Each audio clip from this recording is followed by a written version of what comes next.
Hi, I'm Ron Deal, President of Smart Step Families and Director of Blended Family Ministries for Family Life. I'd like to take some time today to talk to you about working with step family couples, step couples, as I like to call them, and looking at their Prepare-Enrich profile.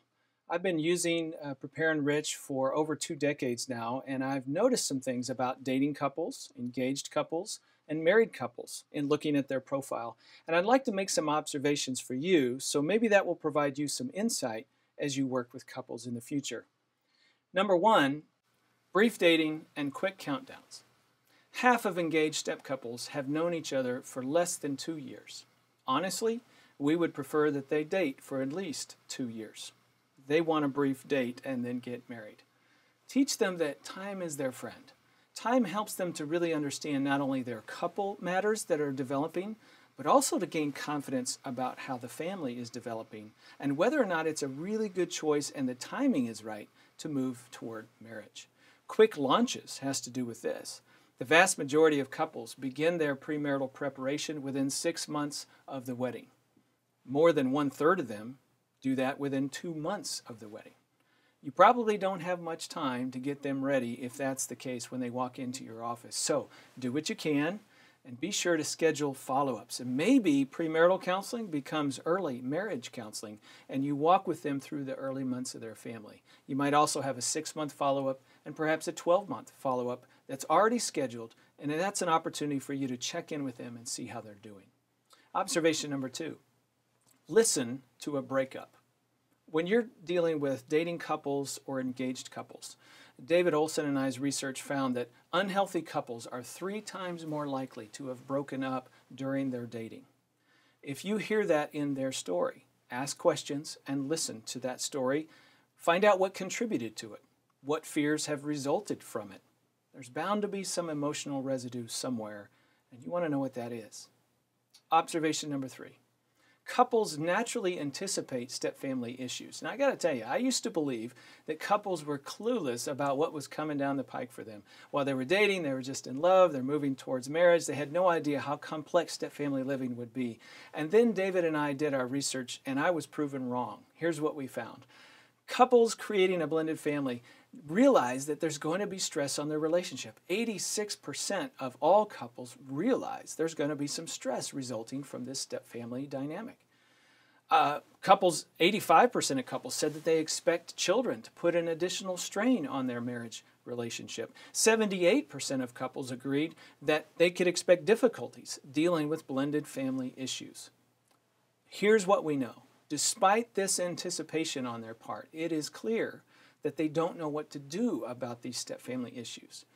Unlike what I thought, they do anticipate there's going to be stress. They just don't know what to do about it. So you have to teach them. Observation number 4. A strong pre-stepfamily profile does not necessarily predict stepfamily success.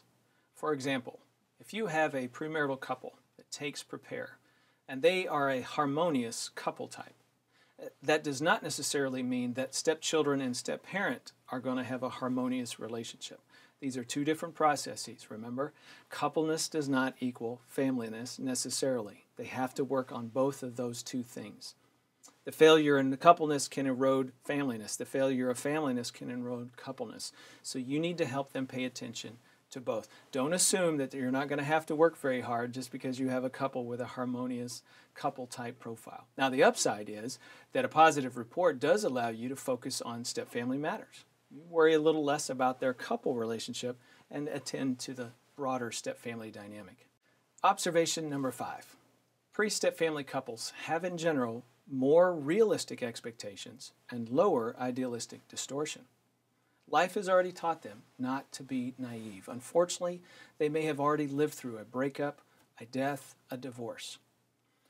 So they understand that sometimes relationships don't go the way you want them to. Even though they're a premarital couple, they are realistic about how difficult relationships can be. These couples know how hard marriage can be, and you can use that motivation to dig deeper into their concerns and their apprehensions. They're motivated. That's why they're there. They don't want another failed relationship. Chase the fear if they have it. Try to help them to be a ghostbuster to get rid of that fear. Use their passion to help them overcome. Observation number 6. Partner style and habits. That scale is very predictive of step couple success. That scale highlights negative characteristics like stubbornness, temper, moodiness, and controlling behavior. Dr. Olson and I found in our study of couples creating step families that this scale predicted with 93% accuracy whether couples were having a good relationship or would have a good relationship, or whether they had a poor relationship. If they don't like each other, they won't overcome their fears and trust issues, and neither will they entrust their children to the care of the other. So you can't ignore these matters in counseling. If you see those pop up on that scale, make sure you ask about those things. Number 7, communication and conflict resolution. That's important for all couples, right? First marriages, remarriages, step couple marriages. But issues for step couples differ.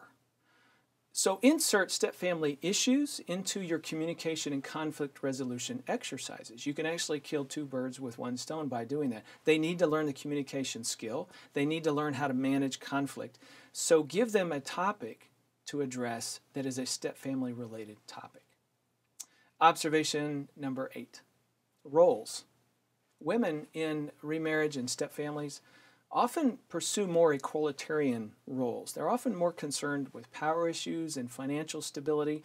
In part, that may be because they've been burned before. Maybe they came through a situation where went through a divorce and then had very little coming out of that relationship, and they're unwilling to go there again. Now here's the trap. Men often perceive this as controlling behavior or aggressive behavior on the part of this woman they're dating or on part of their wife. Especially men who themselves may have been hurt in a previous relationship and have a sensitivity to that. She's just trying to provide for herself. She's just trying to make sure that she doesn't get caught off guard again. You need to normalize her response for him so he understands what that's about. Reframe it for him as her self-worth shining through. She's just making sure she is in a good place in her life. But at the same time, coach her how to manage that opinion that she has so that she doesn't express those in a way that communicate disrespect to him. Observation suggestion number 9. There can be wide differences in parenting styles in stepfamily couples. This is a high source of distress for them over time. So when you see their profile, look for signs of this in the parenting scale, in the step-parenting scale. Again, notice what their special focus items are, what their disagreement items are, and ask them about those things, because you want to know if they have different ideas of how to parent. You can also see seeds of this in the couple map, looking at their flexibility scale, because that's telling you a little bit about how they view leadership in the relationship and power and authority and how they work together as a couple. So wonder about those things with them out loud. That draws them into a conversation where they get to tell you about their parenting concerns. And another thing, watch out for what I call counterbalancing. That's when one parent moves to a further polarized posture in light of what they think the other parent is doing. So one person's a little more authoritarian, and the other person's a little less so, and over time they move further and further apart. One feels like they have to counterbalance the other, and the other counterbalances them, and it just moves them further apart. Not only does this entrench them as parents away from each other, but it entrenches them as a couple away from each other, and that can erode their couple bond. So be proactive in helping them to bridge their parenting approaches and styles. In closing, let me make this important observation.